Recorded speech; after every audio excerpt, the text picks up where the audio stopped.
The Ark of the Covenant was the focal point of religious devotion, and for thousands of years, it has been lost, though it holds profound spiritual meaning for Christians. Everyone has desired to find and own it, as it is believed to be the place where God spoke to the world. Today, we unveil a mystery that has been shrouded in history for over 2,600 years. Behind me stands the church that claims possession of the original Ark of the Covenant, which was lost in the ancient city of Jerusalem in 586 BC. This sacred artifact has fueled the curiosity of scientists and archaeologists, beckoning them to uncover the layers of time in search of its secrets. In a groundbreaking revelation, scientists have recently unearthed shocking discoveries surrounding the enigmatic disappearance of the Ark. The Ark of the Covenant, a chest that housed the Ten Commandments, a golden jar of manna, and Aaron's rod, has finally been opened, revealing its mysterious contents. What lies within? What do these revelations signify? Today, we embark on a riveting journey to unravel the details. The Ark of the Covenant had two significant roles in the Hebrew Bible.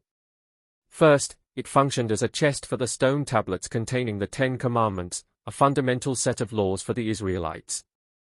This ark was completely covered in gold and housed not only the tablets but also a golden jar containing manna and Aaron's rod, which miraculously blossomed.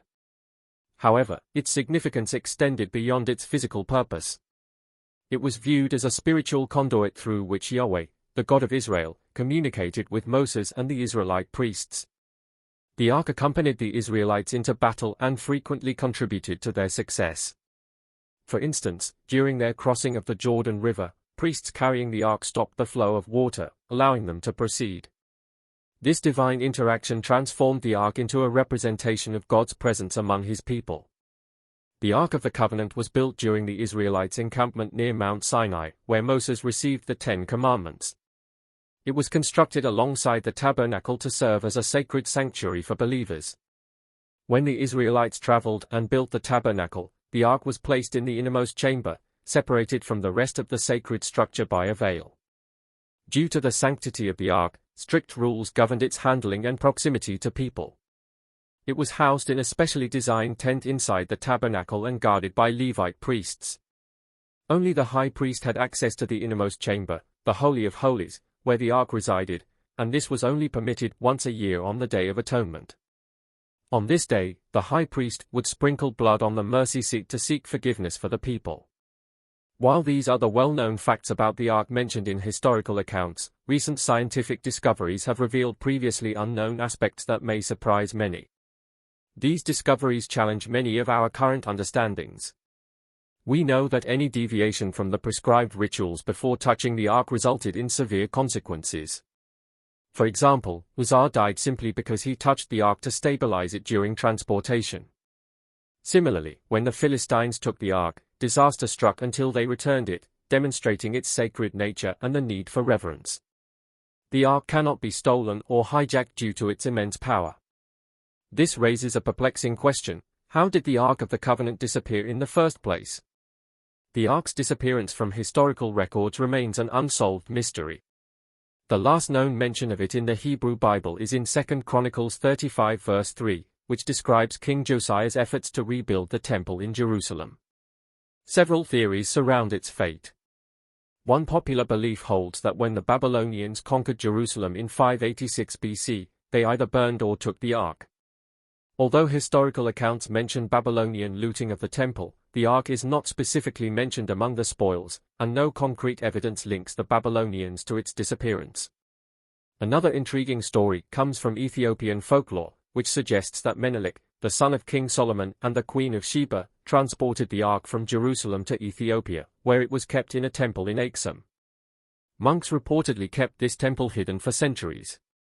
The Kebra Nagast, a 14th-century Ethiopian text, is a major source for this theory. It describes Menelik's journey to Jerusalem, where he met his father, King Solomon. Solomon wanted Menelik to stay and rule his kingdom, but Menelik decided to return to Ethiopia. With divine intervention, Menelik and his allies transported the ark back to Ethiopia. Ethiopian traditions back up this theory, as during Timkat, Ethiopia's holiest festival, every Ethiopian church parades a replica of the ark, known as a tablet. Ethiopia also has a long history of Jewish influence, with some believing that the Beta Israel community is descended from Menelik or other Israelites who migrated to Ethiopia.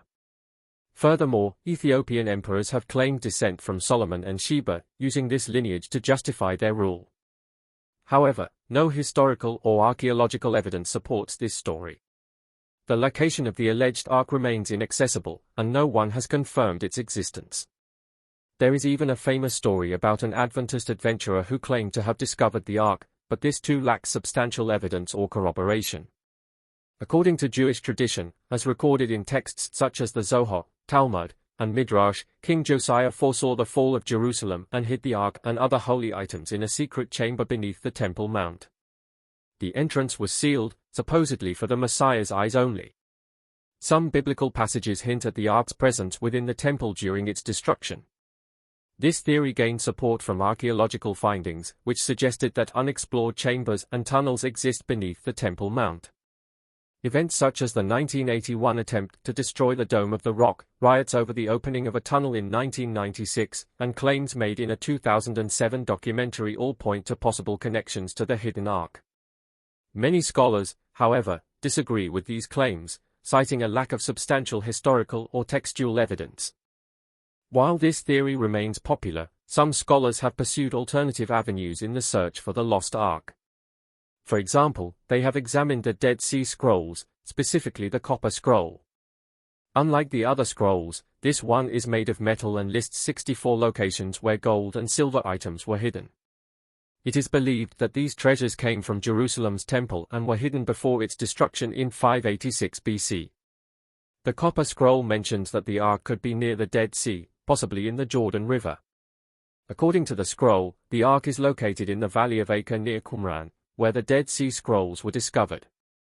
However, all of these claims lack concrete evidence or credible documentation to support them. Some discoveries have been presented without adequate archaeological or scientific validation, making them difficult to accept as factual findings. The search for the ark is further complicated by conflicting accounts and multiple proposed locations. Different theories point to distinct locations, leaving the question of the ark's true whereabouts open to debate. Despite these challenges, some scientists claim to have confirmed the ark's discovery. They not only claim to have found the ark but also to have opened it, revealing the hidden items within. How was the Ark of the Covenant discovered? In the 1980s, Ron Wyatt, a self-taught researcher, claimed to have discovered the ark beneath Jerusalem. Wyatt stated that he had found an altar stone, implying that early Christians recognized the area's significance. Further investigation revealed holes thought to be crucifixion posts, including one possibly linked to Jesus. Wyatt's narrative intertwined biblical prophecies with archaeological findings, adding intrigue to the search for the ark. He also pinpointed a location that he believed matched the description in the Bible, where a rock split in grief over Joseph's death. His team claimed to have discovered the Ark of the Covenant in one of the caves they were excavating. Before his death in 1999, Wyatt described finding a strange black substance on the cave roof, with traces of blood on a stone. He believed that this crack was related to Christ's crucifixion and that blood and water from Christ's side wound had poured onto the mercy seat, just as Moses had sanctified the tablets with blood and water. However, Wyatt insisted that his images and films of the ark could not be shared due to divine intervention. Later, when he returned for more proof, he claimed to have encountered 4 angels who warned him not to reveal the discovery until a future religious event. Even Wyatt was surprised by the acclaimed discovery of the ark. He was simply on a trip with his children to Israel when he became sunburned while scuba diving and had to return to the United States. He took a stroll around the Calvary Escarpment, an ancient stone quarry, while waiting for his flight home. He was walking casually while talking to a local expert about Roman artifacts when something strange happened. Wyatt's left hand suddenly pointed to a trash dump, claiming that it was Jeremiah's grotto, where the Ark of the Covenant was kept. Strangely, these words slipped out of his mouth, and his hand pointed seemingly without his conscious control. This was the first time the idea of digging for the ark entered his mind. To Wyatt's surprise, the man with him, who was not known to act out of character, also reacted strangely. He was ecstatic, offering assistance, permits, lodging, and meals for his newly formed excavation venture. However, Wyatt decided against accepting the generous offer. He wanted to learn more before diving into the excavation. During his search, he discovered that the last biblical mention of the ark's location in Jerusalem was around 621 BC, just 35 years before Nebuchadnezzar's onslaught and the city's destruction. As we all know, the ark disappeared from records between 621 BC and 586 BC when Jerusalem and the temple were destroyed. Wyatt discovered detailed accounts of items looted from the temple while studying the scriptures in depth. There were spoons and furniture, but no mention of the ark. Even when items were returned from Babylon, the ark was not among them, as Jeremiah 28 verse 3 indicates. Other conquerors, Shishak and Sennacherib, raided the temple as well but did not take the Ark of the Covenant. That is how Wyatt developed the theory that the Ark was hidden within the city and Babylonian siege walls shortly before the temple was destroyed. Since the city and temple were destroyed in 586 BC, he assumed the Ark had escaped that fate by not being within the city limits. After his research, he continued his excavation, and things got even stranger when Wyatt mentioned meeting Jesus while at the site.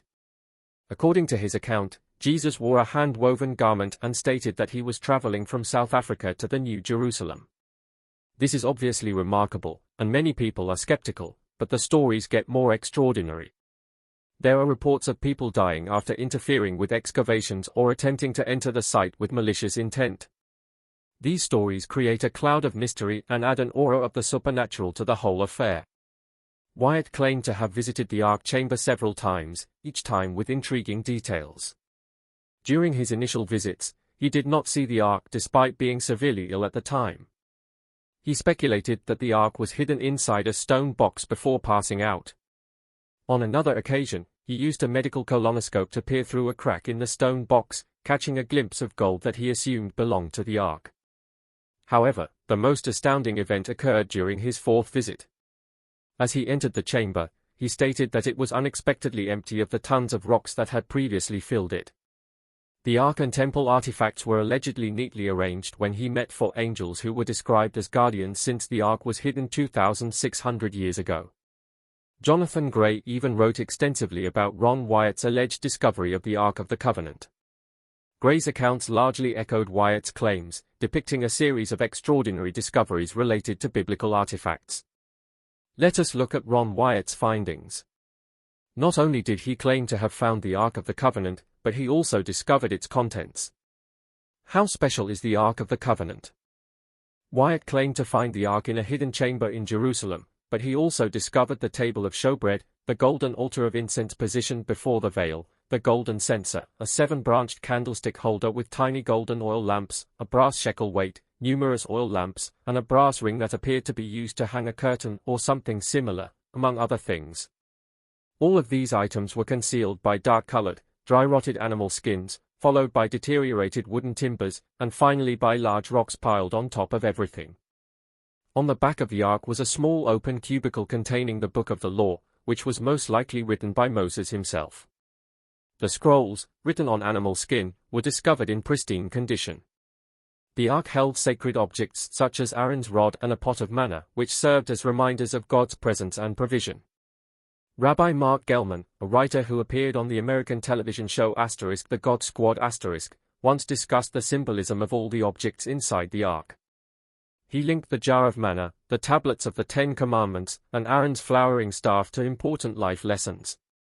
For him, manna represents sustenance in the desert and reflects Gandhi's wisdom. This realization inspired Rabbi Gelman to dedicate himself to working with food rescue networks, believing that reducing hunger is a tangible expression of faith, a lesson both Jews and Christians have learned. Rabbi Gelman believes that the presence of Aaron's flowering staff in the Ark stems from the flowers rather than the staff itself. It represents the essence of faith, emphasizing joy. He quotes Bertrand Russell and Rabindranath Tagore to emphasize the importance of joy and service in life, as well as Psalm 100, which encourages joyful service to the Lord. Also present is the mercy seat, which serves as the Ark's lid. The Hebrew term for this lid is **, which can also be translated as a mercy seat or an atonement cover. This golden cover, which mirrors the dimensions of the Ark, has a pair of cherubim on top. According to God's instructions to Moses, this mercy seat would serve as a place for divine communication and atonement sacrifice. It symbolically represented God's presence among the people. While scientists claim to have opened the Ark of the Covenant, Ron Wyatt's narrative is the only complete one available. He wrote a book titled Ark of the Covenant, The Case for True Discovery. Gray's book aimed to present evidence to back up Wyatt's claims and make a strong case for the discovery's authenticity. Gray's book attempted to provide a detailed account of Wyatt's findings, describing the circumstances, methods, and evidence he presented to back up his claim of discovering the Ark. It highlighted several aspects of the discovery, including Wyatt's excavation process, the artifacts he discovered alongside the Ark, and the alleged divine assistance Wyatt claimed to have received during the expedition. However, it did not effectively portray this and was more of a narrative than a factual account, similar to Wyatt's own. The book got mixed reviews. Some readers praised the book for its compelling narrative and its attempt to present evidence to support the findings, while some critics questioned the credibility of the evidence presented in the book, pointing to a lack of empirical support and scientific scrutiny. Many people continue to doubt Ron Wyatt's findings because he is no longer alive and has not left any solid evidence behind. Their doubt is clearly not unfounded. His excavations were rife with supernatural intervention, which could either indicate that everything was a lie or explain how he saw and possibly even touched the Ark of the Covenant without suffering serious consequences.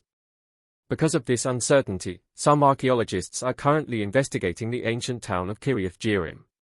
This was the location mentioned in the Bible as the Ark's resting place for approximately 2 decades before its relocation to Jerusalem. While they have not found the Ark and are unlikely to do so, their discoveries provide a vivid picture of ancient Israelite history and Judaism's roots.